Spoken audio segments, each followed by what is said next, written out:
Hello, my name's Ian Kinder. I'm the owner and the founder of a school called Live Safe Academy. And I'm here with one of the few men that I call teacher. His name is Lou Chiodo. He owns a training company called Gunfighters Limited. And we're going to talk today about his tactical tips, why he started his tactical tips. And we're just going to take one at a time. This video is going to be dedicated to one tactical tip. Or for those of you listening by podcast, this podcast is going to be dedicated to one tactical tip. And we're just going to come out here and we're going to shoot these videos, record these podcasts, and just pick one article at a time. And let me just mention real quickly, Lou, you've got a very extensive background. Let me just kind of give the highlights for people that aren't familiar with you. Lou was a Marine officer. He worked for the California Highway Patrol for 23 years right on the Mexican border. Stayed on the road the entire time of his career, never got promoted off the road. He was also on the front lines of the LA riots, and he also rewrote the firearms training program for the largest state agency in the country, which is a huge accomplishment. And the reason why he was able to do that is because of success that the people he was training were getting in the field. Because whether it comes to me or Lou, our training is all about saving lives, about giving you that best possible chance of success. So God forbid anybody ever tries to hurt you, you're not one of those dead bodies that have to get lifted up off the ground, put into a body bag, and taken away from a scene. So Lou, can you just give us real quick cliff notes of your background? And then I would like you to tell me why you wrote the tactical tips. And then let's jump into the topic of the tactical tip that we're going to cover today. Sure. Good evening, Ian. Well, part of my reasoning for developing this tactical tip of the week scenario that I've developed was to take certain topics and write about things that I'm observing, things that I've seen happen, critical points that I've seen over the years in training that I wanted to kind of expand upon in written format. And this is kind of neat doing this via video, because heretofore we would have just put out a short article. I tried to keep them very concise, but bring up points that are very important to people's training, because we see a lot of things both from field work, from the training environment, that when we're actually training people, that points that really need to be expanded upon more than I oftentimes see in the things that I read and the videos that I see, things of that nature. Well, I'm excited about doing this. I think it's going to help a lot of people. And for those of you who are listening to this, you're going to hear us sometimes say the term video because we're shooting this originally in a video format. But we are going to rip the audio from this, and we're going to put this on the Live Safe Academy podcast and on the Live Safe Academy YouTube channel. So for those of you who are listening by podcast, if you hear us say video, that's why. You can consume this in either format, and we want to put it out here in a way that accommodates the preference of as many people as possible. But Lou, what's the topic for the tactical tip today? I believe you wrote an article called Observations, and it deals with the phrase that you're very well known for, which is perfecting simplicity, and why that's so important. Sure. Well, as you alluded to, I titled this Observations because when I was writing it, I wanted to put forth some of the things that I was seeing in the training community, which means the information given out to the people that were actually physically training, seeing the video presentations, or actually reading articles that were published. And there were things that I was seeing that, through my experience, really were kind of bouncing off reality, I would probably say in a concise way. As you alluded to, one of the main things that I try to do in all of our programs is work with this concept that our goal is to perfect simplicity. And many times people look at that and say, well, if we're going to be doing just simple things, what's the big deal about training? And what they have to understand is that combatives, whether it's with firearms, whether it's physical confrontations via using unarmed combat skills, everything evolves around simplicity, simple things that we have to learn to the point where under high stress, it can come back to us and we can be successful in actually applying it. And one of the things that I saw happening and still do see happen in the training community is this concept of simplicity kind of gets put aside. People are being asked to do things that under combat conditions oftentimes would be too complicated for them to actually come up with. So I wanted to write a little bit about it, bring some of these points forward, and that was kind of like the overall theme of this particular tactical tip. One of the things that I noticed was that some of the methodologies that were being taught weren't actually teaching people simple ways of accomplishing things. They were being put into different things on the range of where they would do drilling, and some of this drilling really wasn't the way people actually fight in live combat. You know, for people within the CPL or CCW community, for officers that are on, in patrol and other endeavors within the law enforcement community, the fights that people get into don't require you to run around from position to position, shooting multiple targets, and at the end of it, you're putting 2 or 3 magazines downrange to engage all these targets that have been set up in this particular drill. Reality doesn't work around that concept.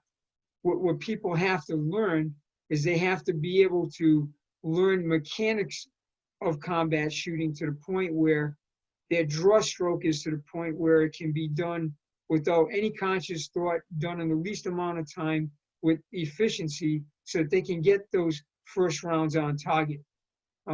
Because if you don't get by the first threat that's in front of you, nothing is going to matter after that.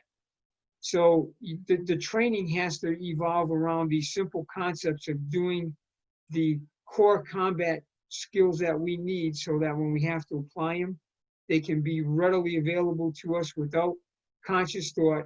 And really, at the end of it, all we want to be able to say is, do we shoot or don't we shoot? And everything at that point has to fall back to the training that we've provided ourselves. When people ask how reflexive skills need to be, the example that I'll use is when you see a car in front of you suddenly stop, and go, holy cow, and your foot hits the brake. Well, there's no conscious thought, foot to brake. You're just reacting to that moment of, the fact that you see something in front of you suddenly stop, and your foot is automatically going to the brake.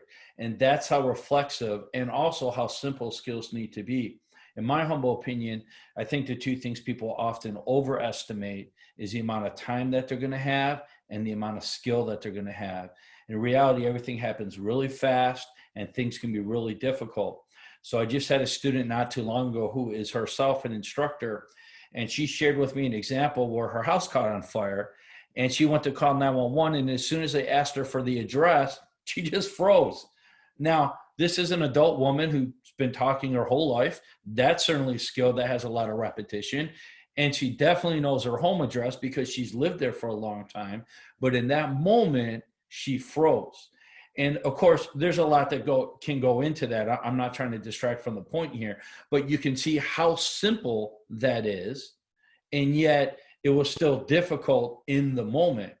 And if you would tell the average person who wasn't experiencing that level of stress, hey, something as simple as you saying your home address, you can completely lock up on, they might not even take you seriously. They might think you're exaggerating.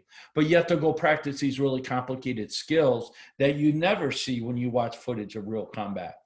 So of course, I agree with you 100% on this. I think it's really important that we keep skills as simple as possible. Lou, do you have, do you want to, because we're doing this new, and by the way, for the people who are either listening or watching, a direct link to the article will be in the show notes so you can read it yourself and share it with other people.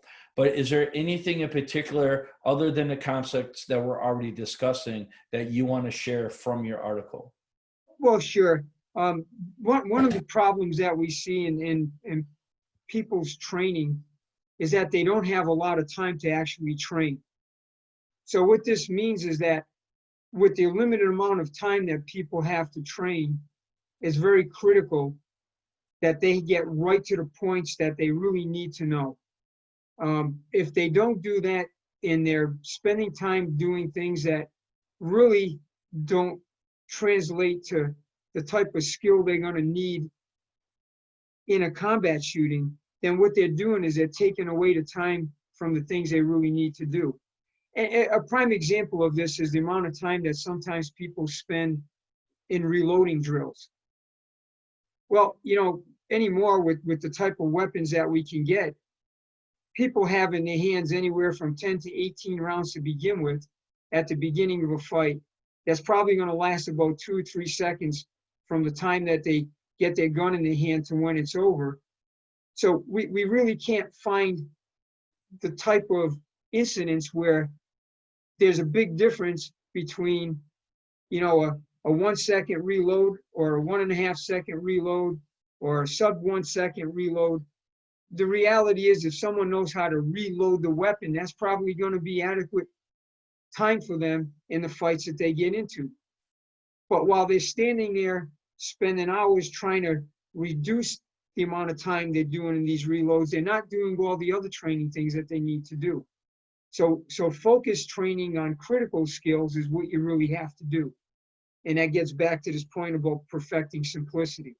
You have to be training the things that you really need, and the time you have to train has to be spent on that. The other thing that we see happen in the training community, and this falls back on the instructors and people that are running programs, is that the things that they're including in their curriculum oftentimes might work for them. Some of them come out of specialized units where they spend, years on end, having unlimited supplies of ammunition, unlimited time to train. And that becomes kind of like the programs that they develop, in that it might be fine for them or people like them, but what about the person that might be lucky enough to go out and train maybe an hour or 2 hours a month? They may only be able to get to the range every other month. They have to really focus on those core level skills with the time that they have, because they're not going to be running around a range engaging 20 targets with 4 or 5 magazines. They have to be able to get really good at drawing their gun out and getting those first couple of shots on target. So their focus of training has to be there. The other thing that I put into this particular tactical tip, and it's something that's overlooked frequently within the gun community, is the integration of unarmed combat skills with their firearm skills. Because many fights begin as a physical altercation between people. And someone might have a gun on their hip, wherever they position it on their body, but because of the nature of the fight itself, they may not be able to get to that right now, because they're in the process of a strong physical fight between them and the person that's obviously attacking them. So they have to have at least core level skills in unarmed combat to be able to allow them, if it's appropriate and they have time and space to do it, to be able to draw their gun if they need to end this confrontation. Because oftentimes, if you're drawing your handgun at the inappropriate time, there's real risk of either losing it or you end up in a fight over your handgun. And oftentimes the fight might not end up the way you want, which means you may lose possession of your weapon, or you may be getting hurt to the point where your ability to fight is degraded to where it won't matter. So we like to see people that get involved in training combat shooting, not going out to do other things with their guns, but real pure combat shooting, and link it with some sort of unarmed combat skill training, so that when you combine the two, it can account for a lot of the ways these incidents go. I think it's important for them to develop these mechanics. If you're teaching a platform that is in your shooting program, well, that platform, meaning your fighting stance, whatever way that you're training people to organize your body in the use of this handgun, it has to blend in with the unarmed combat skills, because you're not going to be able to train 2 different ways of doing things and expect for it to all come together at the moment when you need it, which is going to be high stress, high skill. Like we always say, if you're not shooting first, you've been ambushed either by a physical confrontation or by a firearm, but you didn't start the fight, which means that you're at the you're at the bottom end of response of this thing because someone has already gone through that, what we call that Oda cycle of observe, orient, decide, and act. Well, they were already acting when you're trying to figure out what's going on. So if you haven't really developed skills that are going to work under those conditions, you're probably going to have a training failure at that point. Something won't work the way that you want. And this links back to the shooting program that you've been using, the methodology you've been taught, how it integrated with the unarmed combat skills. All of that has to blend together. And if it don't, here's where we see the training failures. We see it in police work. We see it in the civilian world. Any place where you're trying to integrate training, if it hasn't been taught to integrate, it probably won't. Yeah, you said a lot of wisdom there, Lou. And I want to wrap things up because we want to keep these tactical Sure. tips short. But remember, we're going to be shooting videos and podcasts where we're going to take one article, we're going to discuss the content of that article, and then we're going to put a link to that article either in the show notes or the podcast notes so that people can link directly to the article and read it to themselves if they'd like to. But Lou, is there anything that you want to wrap up on right now? Sure. I just encourage everybody to always analyze what you're doing in your training. You know, sometimes things creep into the way that we train that sometimes is counterproductive. So if we're not analyzing what we're doing, and if you find something that just doesn't seem to work right, you know, there's plenty of resources around, plenty of people, obviously what we're doing here, that you can get consultation or further information to see if what you're doing is actually what you should be doing. I know you've probably found this in training people in the course of your career. I sure have, that we've seen people go down certain paths of training that really didn't lead them where they needed to be. And they continue to train these things to the point where that becomes their response. But the problem is it really isn't tested to say that it's going to work for them.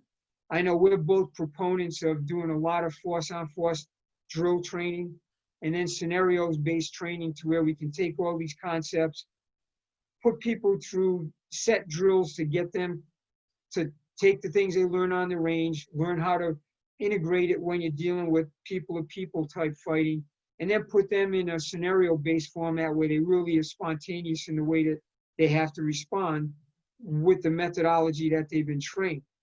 The problem I see, and the thing that I would address based on your question, is many people just never get to that level of training. They may go to the range. They may go to the range and do a lot of shooting. But what they've done there hasn't taken them to these other steps. In the range isn't combat. It's where we learn methodology. You learn how to handle your weapon. There's things we do on the range that you really have to do in your training. But then we have to take it to those other steps in order for us to really do a good job as far as linking all these training things to reality. And if you don't do that, there's going to be things in your training that are going to be missing. And it's these missing things that can get you killed. And we've both seen it in training people that when you take them to these other steps, when they do get into it in a realistic environment where they actually are fighting people, we see a dramatic difference in the way that it goes. We see wins as far as losses. We see people not getting injured and being able to get out of the scenario without getting hurt. So that would be my final thought, is all of this stuff has to link together in a sequence of training that allows a person to really understand how to apply what they learn. Yeah, and I would wrap it up too by saying that, I think Bruce Lee said it best, right? Boards don't hit back. And the basic idea is you can get people to look really good in the training environment, but that can give us a lot of false validation. And then you get into a real situation, all of a sudden, the outcome's not the same. You can even see this when somebody practices in the training environment, like let's say a boxing gym, and then they get in the ring and they spar. Well, they might look really good on the heavy bag, but they don't look really good when they're in the ring, having the fight against another person who's sitting back. So obviously hitting the heavy bag is essential, and there's a lot we learn from that, but we don't want to allow our ability to hit the heavy bag to give us a false validation of what we're going to do in a real situation. We always want to bring training back to that critical moment of reality when things are a lot harder and they happen a lot faster, and we need things that are very quick, very natural, and that very easy, because that's what the brain wants under stress. And that's, obviously I took a lot of these teachings from you, Lou, and I really appreciate that. And remember, for my listeners and viewers, our listeners and viewers, information is in the show notes. You can read the article for yourself, and we'll be putting out these tactical tips so that people can have a chance to hear about a variety of the different topics that you covered, Lou. And thank you so much for sharing all of your years of experience with people, that they can benefit from that through your live virtual classes, through the articles that you put out as a public service, through these videos and podcasts that we're recording for people, so they can improve their own safety and the safety of their family. So Lou, thank you very much. Just one last thing. Remember my website, livesafeacademy.com. Lou, will you please give your website too? Yes, my website would be gunfightersltd.com. And Lou, you can hit me up on Facebook also. Yes, sir. And what's the name of your Facebook page? Well, they can go direct just with Lou Chiodo. You'll see me, my picture will have me holding a handgun pointing down range. Or I got a Gunfighters Limited Facebook page too. Either one. Outstanding. I'm sorry, sir. I did not mean to cut you off. Thank you very much. Thank you very much for the people who are taking the time to listen and view what we're putting out here today. And I hope everybody stays safe and has a wonderful day. Bye-bye.